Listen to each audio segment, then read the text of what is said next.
Բնականաբար Ալիևը փորձում է միջև վերջ քամել Հայաստանին, ստանալ այն մաքսիմումը, ինչը որ հնարավոր է, եւ հակապետական գործունեություն ձևավորելով սա դասական օրինակ է։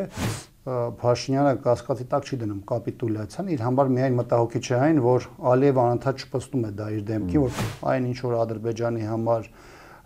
խաղաղություն է, դա նշանակում է Հայաստանի վերջնական ջախջախում։ Չկար որևէ գործիչ, ով ասում է, որ անվստահության գործընթացը կառավարության նկատմամբ ինքնին process-ը կարող է որևէ բացական ազդեցություն ունենալ։ Ասում են կողմ ենք Նիկոլի հերասմանը, բայց հաջորդ նախադասությամբ այնքան բան են ասում են բայց այնքան նախադասություն են շարադրում, որ հիմա կան այնտեղ մարդիկ, որոնք հստակ գիտեն, որ հաջորդ խորհրդարանում չեն ելնելու, կամ մարդիկ գիտեն այլևս այդ պաշտոնները չեն զբաղեցնելու, կան մարդիկ, ովքեր նեղացել են, սա են եղել, նա են եղել, վերցնեն զուտ այդ տարբերակը եւ այդ հույսով գնալ ընդրական process-ների, դա առհասարակ ճիշտ չէ։ Փաշինյանը ՄԱԿ-ի կիսադատարկ դահլիճում փորձում էր Ալիևից ճշտել, թե ինչու է կիրառում Զանգեզուրի միջանցք տերմինը։ Միաժամանակ վստահ պնդում էր, որ խաղաղությունը եկել է։ Ակնարկ եղավ մեր տարածքի հանդեպ հավակնությունների մասին, սակայն թեման չխորացրեց։ Բարև ձեզ, ես Արկադի Գրիգորյանն եմ, Կիզակետում այսօր։ Արդյոք Բաքուն թանկացնում է խաղաղության գինը։ Արդյոք կհաջողվի Փաշինյանին վաճառել այս ամենը հայաստանցուն ավելի շուտ պոտենցիալ ընտրողին։ Ազգային ժողովի պատիվ ունեմ խմբակցության քարտուղար Տիգրան Աբրահամյան, բարի գալուստ Կիզակետ։ Շնորհակալ եմ հրավերն ընդունելու համար։ Պարոն Աբրահամյան, մեջբերում իմաստ ունի, որ Ադրբեջանի նախագահ պարզաբանի, թե ինչ իմաստ ունի Զանգեզուրի միջանցք արտահայտություն օգտագործելը, ՄԱԿ-ի ամբիոնից հայտարարեց Փաշինյանը, որ ու շարունակեց, որովհետև հայաստանյան իրականության մեջ դա ընկալվում է որպես տարածքային պահանջ Հայաստանից։ Ինչու դա Փաշինյանը ուղիղ չի պարզում Ալիևից, չէ՞ որ առիթները բազմաթիվ են, ինչու գնացել այնտեղ մանավանդ որ Ալիևը արդեն այնտեղ չէր,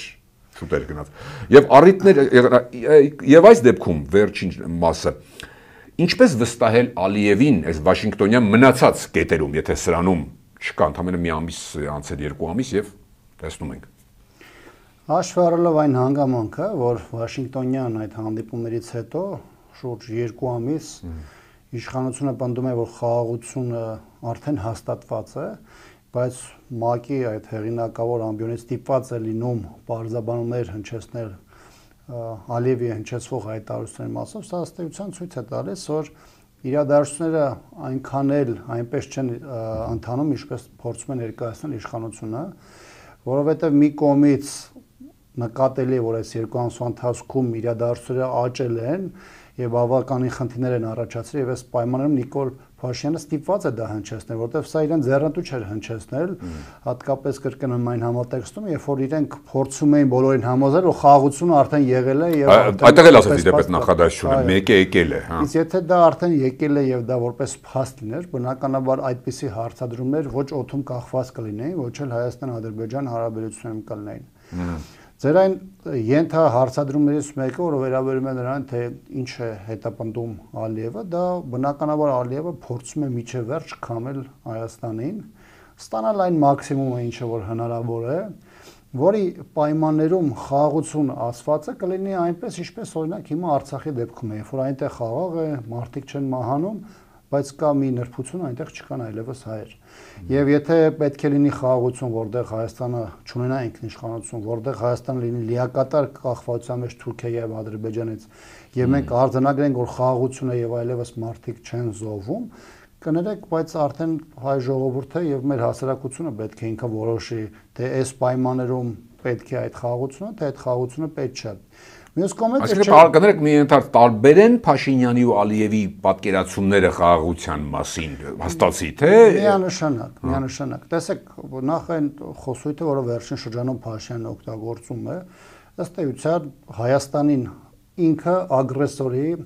պիտակ է կարում, երբ որ օրինակ հարցադրումներ է անում իր գրառումներում, թե ինչ գործ ունեին 18 տարեկանները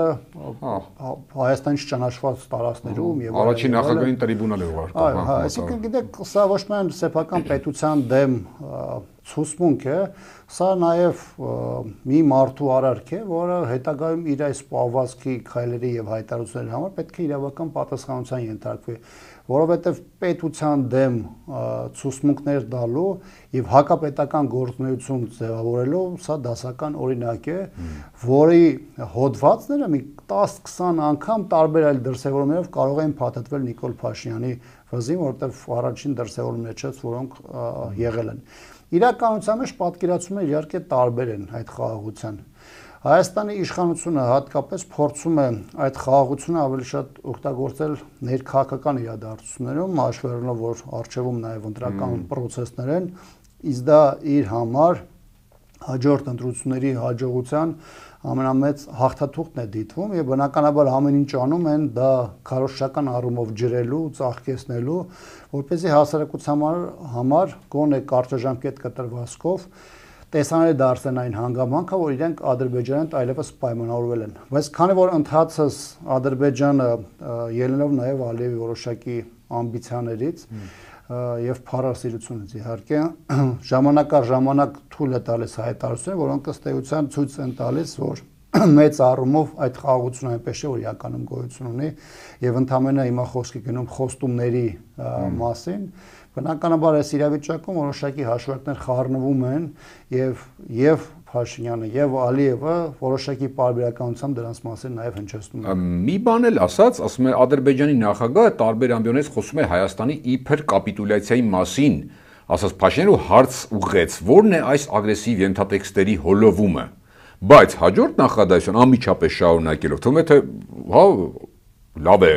կարծիք է արտահայտել հաջորդված բայց դա ոչ մի միլիմետր մեզ չի շեղի ձեռք բերված խաղաղության նշանավորման եւ հռչակված պայմանավորվածների իրականացման գործընթացից կարծես մենք տեսեք մեկ իրար հակասող նույն պարբերության մեջ է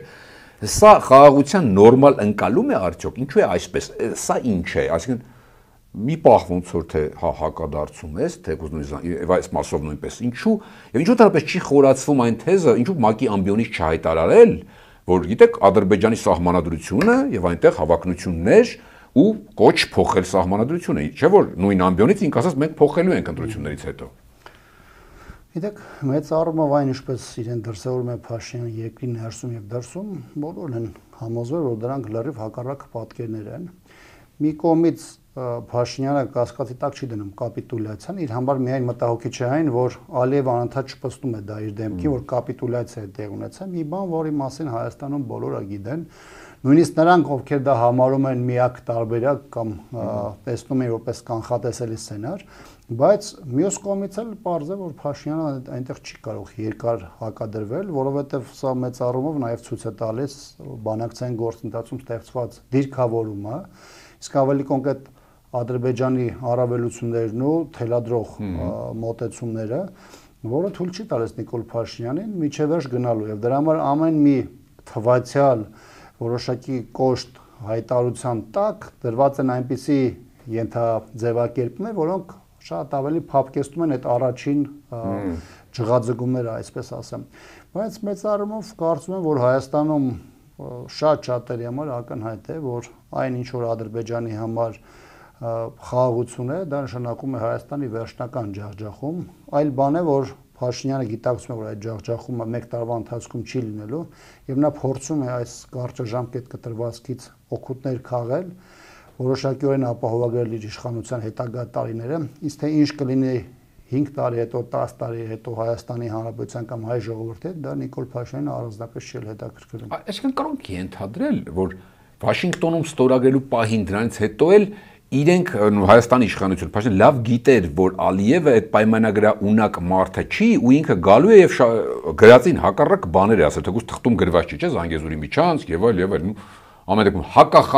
հակախաղաղությունային բաներ է լսվելու։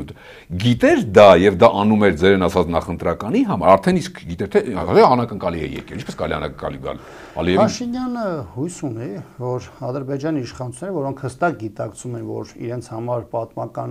այն նվերը, որը կա արտացոլված է Փաշինյանի եւ իր քաղաքական թիմի տեսքով, այլ ձևով 101 տեղ չի դրսևորելու եւ նա հույս ուներ, որ Ալիևը այս ընթացքում ոչ թե իրեն կհարվածեր, այլ իրեն որոշակիորեն նաև նվերներ կմատուցեր կամ բոնուսներ կմատուցեր մասնավորապես իր իշխանության ապահովման ուղղված, որ առաջնորդին պետք է ենթադրեր խաղաղության մասին ադրբեջանական հավաստիացումներով, որպեսզի հայ հանրությունը ոչ միայն դա լսեր իր երկրի ներսում, այլ նաև լսեր դրսում։ Ես պատահական չասեցի, որ Ալիևի փառասիրությունն է նաև, որ տարբեր փուլերում նրան թույլ չի տալիս այդ բոնուսները պահպանել, եւ թեև նրանք այսօր էլ խոսում են այն մասին,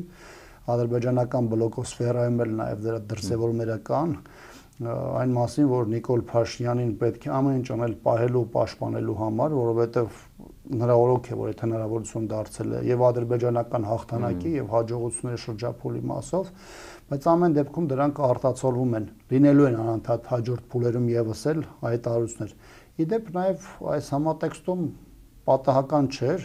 այն կոնտրաստային հայտարարությունները, որոնք հնչեցին Ադրբեջանից եւ հնչեցին նաև Հայաստանից ռազմական բյուջեների մասով։ Ադրբեջանը ի հեճուկս Հայաստանի իշխանությունը հայտարարեց, որ իր պաշտպանական ծախսերը մեծացնելու է,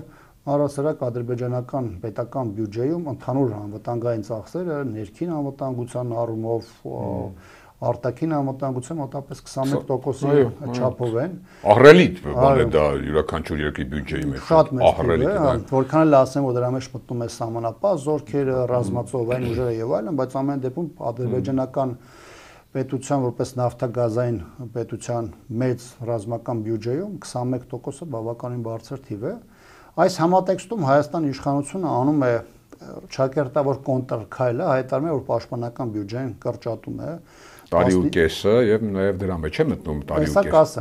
15.3%-ով փաստորեն ռազմական բյուջեն կրճատվում է, եթե չեմ սխալվում 265 միլիոն դոլարի մասին է խոսքը։ Այդ 6 ամսով կրճատման մասով դեռևս դրա ֆինանսական մասը կերևա 2 տարի հետո, որովհետեւ այս պահին դեռ այդ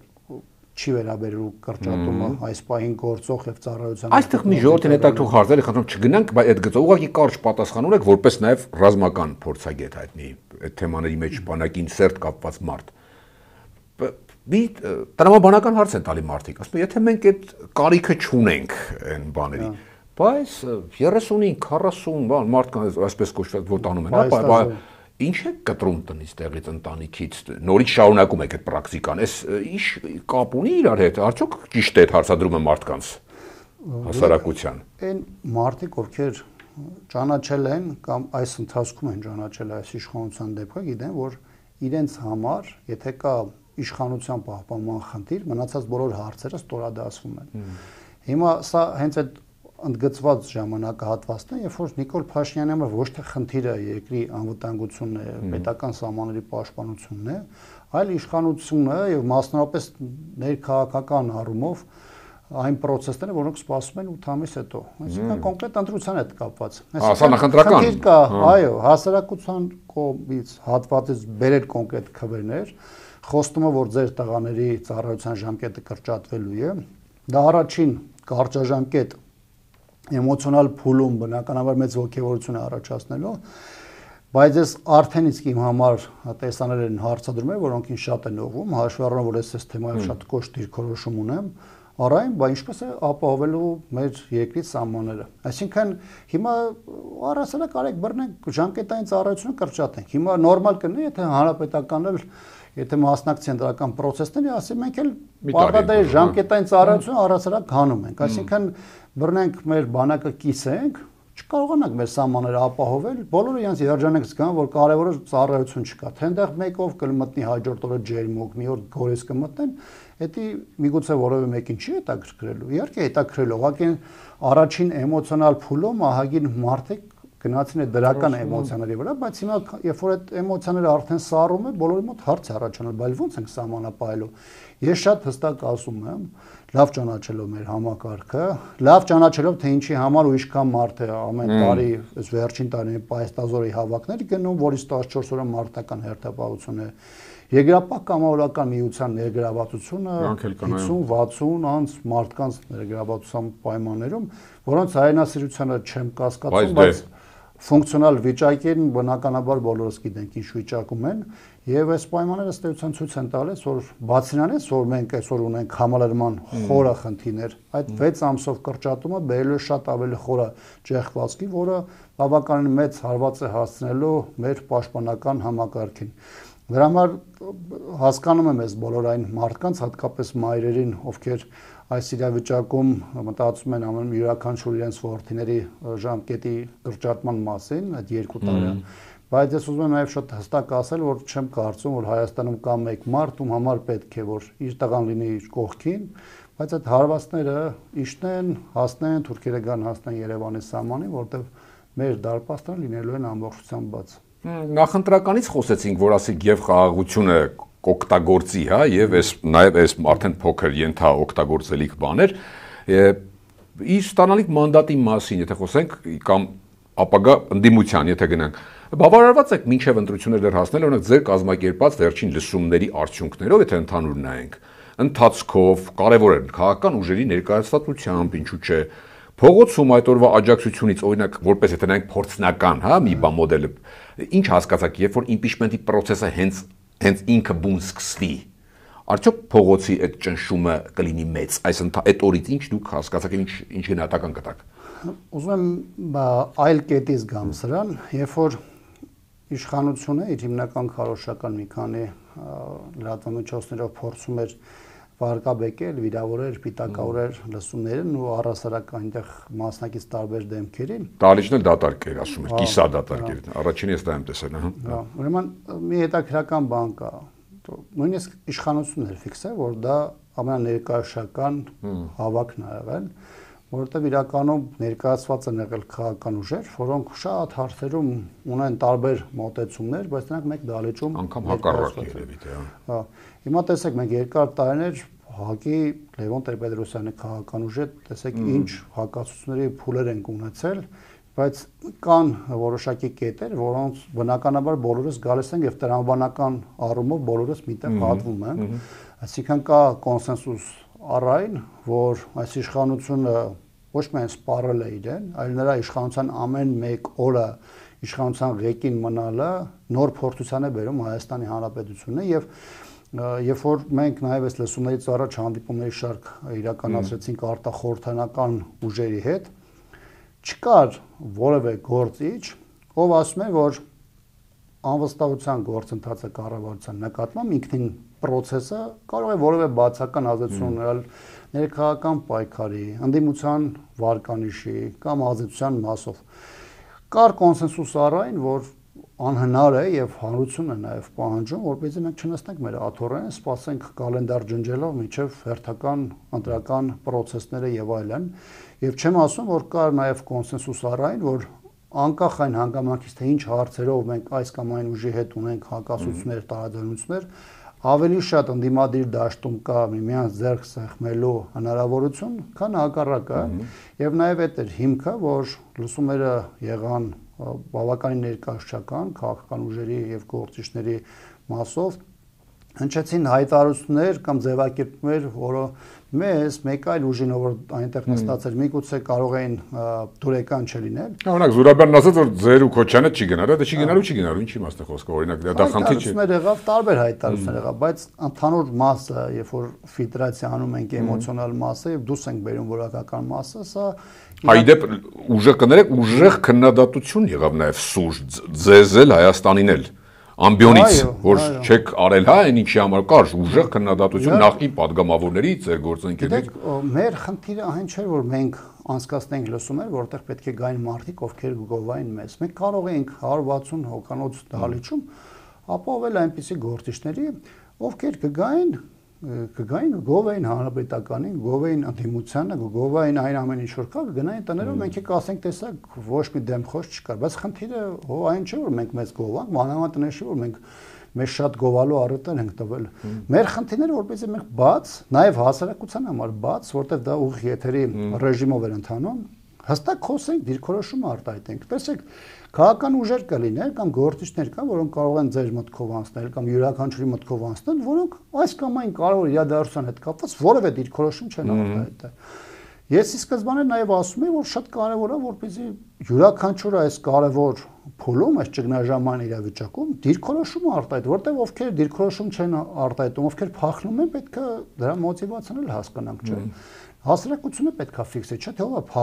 փախնում խնդիրներից, ով է խուսափում պայքարից եւ դիմադրությունից, եւ ով է իրականում գնում պայքարի հետևից, եւ ես կարող եմ դրական առումով արձանագրել, որ չնայած այդ բազմերանգ ելույթներին, կարելի ասել բոլորի դեպքում կամ ճնշող մեծամասնության դեպքում խոսքը կառուցված էր կոնստրուկտիվիզմի վրա, փոխադարձ կոնսենսուսի ապահովման վրա եւ այն բազմաթիվ հատումների վրա, մոտեցումների այդ հատումների վրա, որը այսօր ներքաղաքական դաշտում փաստացի առկա է։ Այսինքն ստացակ հարցի պատասխանը, որ կարող եք պնդել, որ Հայաստանի արտախորհրդարանական, դե խորհրդարանական արդեն պարզ է, դաշտի, ընդդիմադիր դաշտի գերակշիռ հատվածը մեկ նախադասության մեջ միակարծիք է, որ անվստահությունը արդարացված է կամ հիմնավորված է այդ process-ը եւ չի խանգարի ոչ մի բանի։ Այո, ես սրա մասով ուզում եմ նաեւ ինչը ներկայացնել։ Նույնիսկ այն մարդիկ, ովքեր ասում են մեծ հավանական չենք համարում, որ սա իր տրամաբանական վերջնակետին կհասնի, այդ մարդիկ պնդում են, որ այն պայքարը, որը այս օրակարգով պետք է շարժվի, սա կոմֆորտ զոնայից հանելու է իշխանությանը, սա բազմաթիվ խնդիրներ ստեղծելու իշխանության համար, սա մաշելու է իշխանությանը եւ այն ուժերը, որոնք նպատակադրված գնում են ընտրական process-ներին, շատ ավելի լավ դիրքավորված են լինելու, քան իշխանությունը։ Այսինքն այդ ուժերը թեև վերջանպատակի հետ կապված մոտեցումները տարբեր է եղել, բայց բոլորի մոտ կար կոնսենսուս, որ process-ը ինքնին որպես պայքարի ուղղություն, որպես ընդդիմության առաջադրած օրակարգ է, որպես իշխանության դիմակայելու մոտեցում ինքը ամբողջովին արդարացված է։ Դրանից խոսենք մի հարց էլ, տեսեք, Հայաստան դաշինքն էլ բերեց հայ Իշխան Սաղաթելյանը տվեց այն ցուցակը եւ այլն, ու միացավ, ասում ենք։ Հիմա այս պարագայում էլ որ ստացակ, որ փուլում ենք, այսինքն ակտիվորեն այդ աշխատանքը կա ՔՊ-ից ստորագրություններ բերելու ուղղությամբ, այս բան ավելի է ակտիվացել։ Չի օրինակ առնվազն բերելու Հովիկ Աղազարյանի, Հակոբ Ասլանյանի, ինչու՞ չէ Գեգամ Նազարյանի, որոնք տեսեք դե ֆակտո ԿՊ-ական չեն, հա, դե յուրե ԿՊ-ական չեն, սխալ արտահայտեցի։ Ֆորմալ առումով ԿՊ-ական չեն։ Օրինակ այս իմաստով հիմա ինչ աշխատանք է գնում կա։ Հովիկ Աղազարյանը եւ իր գործընկերը, որ նախկինում ԿՊ-ում են, իսկ հիմա ներկայումս քաղաքական միավորի մեջ են, իր տեսակետը արտահայտեց։ Ես այդ հանդիպումից հետո էլ հետո մի փոքր զրույց ունեցա, հասկանալու թե դա միայն իր մոտեցումն է, թե նաեւ իր գործընկեր Հակոբ Ասլանյանին, դա ասած դա մեր մոտեցումն է։ Առնվազն արձանագրեց, որ ինքը պատրաստ է քննարկումներին, դա տեսնում է որպես ճանապարհ։ Իհարկե խոսեց նաև, որ իրենք էլ են ժամանակին փորձել դրանով բան կայացնել, իրենց տեխնացիով եւ այլն, բայց ակնհայտորեն երևում է, որ ահագին շփման, հատման կետեր կա դա։ Եվ ես համոզված եմ, որ աշխատանքի պայմաններում մենք այդ մասով խնդիր չենք ունենալու, հատկապես որ ինքը Աղազարյանը համարում է, որ այդ process-ով պետք է գնա եւ երկու հոգու մասով նկատի ունեք, այո։ Հիմա Գեգամ Նազարյանի հետ կապված Ես նկատում եմ պոկված անջատվածներին, էլի որ Գեգամ Նազարյանի հետ կապված, գիտեք, Գեգամ Նազարյանը հնչեցնում է հայտարարություններ եւ այնպեսի պահվածք է դրսեւորում, որ կարող է մի 20-25 անգամ առիթ տված լինի իրեն արձագանքելու, բայց անկախ ամենից ես ելնում եմ նրանից, որ տղա է կորցել 44 օրյա պատերազմում եւ անկեղծ ասած դա մինչեւ այս պահին մի քիչ զերծ է պահում որևէ մեկնաբանություններ հնչեցնելուց, բայց միայն կասեմ, որ իր մասով կոնկրետ ես լավատես չեմ, հաշվի առնելով իր հայտարարություններն ու քաղաքական վարկագիծը։ Այսինքն ավելի լավատես եք պայմանական հենց ԿՊ-ականի բերելու առաջինը, ճիշտ հասկացած ես։ Այդպես է ստացվում, ասածս։ Հիմա տեսեք, այն որ հիմա շատ ավելի առարկայական դաշտ է մտնելու այս խոսակցությունը process-ը։ Իրեք հիշեցնում են հանրապետականներից ոմանց հայտարարություններ, որ Հայաստանը որ դնի կտեսնեք, որ ԿՊ-ականներ կգան, հիմա շատերը էրի անգամ ընդդիմադիր ասում, բա ուր են, այդպեսի հարցադրում է հնչում։ Ես մի բան ասեմ, չեմ ուզում որ ստացի, որ ես փորձում եմ մեզ ապահովագրել որևէ process-ից, բայց իմ համար նաև հասկանալի չեն մարդիկ, ովքեր ներկայանում են որպես ընդդիմադիրներ կամ ներկայացնում են տարբեր ընդդիմադիր ուժեր, համախոհների, համակիների կամ այլ կարգավիճակով, ասում են կողմ ենք Նիկոլի հեռացմանը, բայց հաջորդ նախադասությամբ այնքան բան են ասում, ասում են բայց այնքան նախադասություն են շարադրում, որ ուզում ես հարցնես ասես տղեկ, բայց դուք իրականում դեմ եք, թե դեմ չեք ոնց որ դուք Նիկոլ Փաշինյանի իշխանության պահպանմանը։ Երկրորդը ես զարմանում եմ այն ուժերի կամ ընդդիմադիր ներկայացնող գործիչների վարքագծով, ովքեր մի կողմից ասում են, այո, պետք է Նիկոլ Փաշինյանը հեռանա, բայց իրենք օրինակ այս պահին դաշտում եղած միակ օրակարգային թեմայով, որի շուրջ ըստ էության խոսեցինք, որ կա լայն կոնսենսուս, բավականին վարկաբեկիչ process են տանում, արշավ են տանում, այսինքն համ ասում են, հա, դե տենանք, դե գնացեք, գթեք եւ այլն, այնպես թվում է թե դա վերաբերում է խորհրդանում գտնվող 6 падգամավորներին։ Օրինակ 21, 20, 21, 22, 24 թվականներին, երբ որ շարժում էր տարբեր փուլերում ընթանում Հայաստանում, օրինակ ես չեմ հիշում, որ հանրապետականը, որը ամենաակտիվ մասնակցություն անեց այդ բոլոր փողոցային շարժումներին, գնար այդ պահին առաջնորդողի վզից բռներ ասեր, դե տեսար մենք եկանք դե վաղը այդ խնդիրը լուծի, կամ գնայինք վերջում վզից բռնենք, ասենք բայսի խիս են չարեցի, բայնիխին են չարեցի։ Հիմա գիտես, եթե մեր խնդիրը Նիկոլ Փաշինյանն է, հիմա ոչ թե մենք պետք է ասենք, այո, միանում ենք, բայց հետևից քարով խփենք գլխին, այլ գնանք մոտ իրար հետ նստենք, հասկանանք, տենանք ոնց ենք իրար հետ շարժվելու, որովհետև ակնհայտ է, չէ՞ որ մենակ ոչ մեկ չի կարող այդ խնդիրը լուծել։ Մենք ինչ ենք ասում լայն ճակատ ձևավորենք, որովհետև եթե լայն ճակատ չձևավորես, քո մեծ ցանկությունը քեզ հնարավորություն չի տալու այդ process-ը անցկացնելու։ Դրա համար հիմա մենք մտել ենք արդեն 26-ից հետո մտել ենք առարկայական դաշտ, որտեղ պետք է կոնկրետ խոսենք մարդկանց հետ, թե ձեր դրական մոտեցումը այս process-ի հետ կապված ոնց է արտացոլումը բերելու ընդհանուր պայքարում։ Եթե դու ասելու ես հա ու տելևիզորով նայելու ես, մաքսիմում մեկի գրառումը լայքելու ես, կներեք, բայց ես չեմ համարում, որ այդ մարդիկ կարող եմ առանց անուններ տալու փակագծեր բացելու, կարող ասել ԿՊ-ականները ինչ-որ թիրախային զանգել, տեսնել, զրուցել, թե դեռ ուղղակի հրապարակային են այդ կոչերը, ոչ հրապարակային, կոնկրետ անձանց հետ կա նման process-ներ, կարող եք ասել, անուններ պետք չի, չէ, իհարկե չեք ասի։ Նայեք, մենք սրա հետ կապված երբ որ հայտարարեցինք, որ հենց 36-ը լրանա մենք միանգամից process-ը չենք մտցնելու խորհրդային, սպասելու ենք, որ թիվ լրանա, մենք ինչի համար ենք նաև էսեով ասում, որովհետև պարզ է, չէ, երբ որ երկու հոգու վրա կառնաս ավել ազդես ԿՊ-ի խմբակցությունում ու հրապարակես ովքեր են այդ երկու անձը, պատկերացնում եք, չէ՞, երկու անձի հետ կապված ինչ տեղի կունենա։ Հիմա չհրապարակեք, ասեք, օրինակ հիմա օրինակ այստեղ ասեք 6 հոգու հետ խոսել ենք, նման չեմ ասում հրապարակ, բնականաբար հասկանում։ Անկեղծ ասած, մի փոքր քննարկելու հարց է դա, ասեմ ինչի համար, որտեղ ես ինքս վստահ չեմ, որ եթե ես ասեմ, որ ես 6 падգամավոր հետ պայմանական Մամիջանյան Հայկա, ես հիմա 6 падգամավոր հետ զրույց ենք ունեցել, միջնորդավորված, ես չգիտեմ այդ ֆրակցիայի հետ ինչ կկատարվի, որովհետև բոլոր ակտիվ լարված փուլերին եղել են ժամանակահատվածներ, ես ինքս չեմ տեսել, բայց նույնիսկ ասում են, որ որոշ ԿՊ-ական падգամավորներ նույնիսկ պետական պահպանությունից մարդիկ են կծվել։ Այսինքն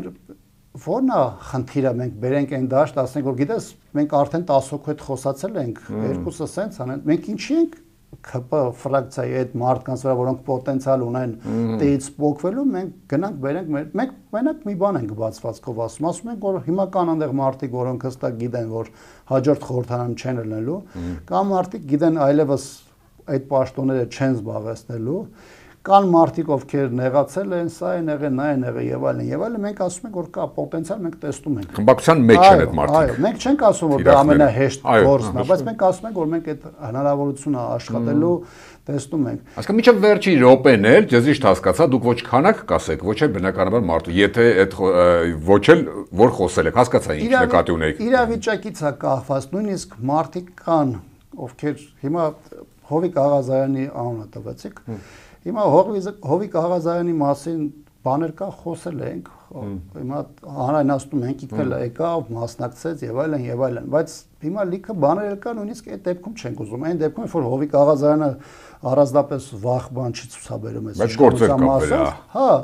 հիմա հասկանում եք, հազար ու մի բաներ կա, որ իշխանությունը օգտագործում է, դրա համար ամեն ինչ չի, որ պետքա։ Պետք է իհարկե աշխատել առավելագույնս դա հրապարակային անել, բայց ամեն ինչ չի, որ կարող ես հրապարակային ասել, որովհետև դա միանգամից կարող է process է, վերջ, հա։ Փչացնի։ Ես ուզում եմ, որ հստակ բոլորը իմանան, որ սա կարծում եմ նաև այս լսումները ցույց տվեցին, որ սա ոչ միայն կոնսենսուսային մոտեցում է պայքարի, ոչ միայն սա կարևոր է իր մասնակցության ծավալի եւ որակի իհարկե առումով։ Սա նաև կարևոր է բոլորը հասկանան, որ սա process է Նիկոլ Փաշինյանին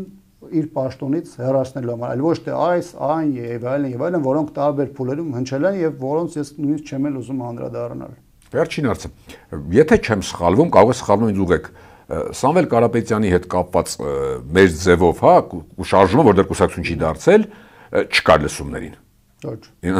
Ինչ եմ ես հարցը տալիս։ Սոցհարցումներով վերջի, օրինակ Գելապի, իրենք են միանգամից ներխուժել են առաջատար հնգյակ։ Իրենք եւ ընդհանրապես մնացած երևացող այդ սոցհարցումներում հնգյակի մեջ, վեցյակի մեջ մտած ուժերը ձեր կարծիքով այդ սեգմենտը հիմա ավելի շատ էսպային առաջնայնություն ու դիրքավորում է տալիս ընտրություններին, թե իմպիչմենտին, ինչու եմ ես տալիս, որովհետեւ արդյոք սոցհարցումների վրա հիմնվել է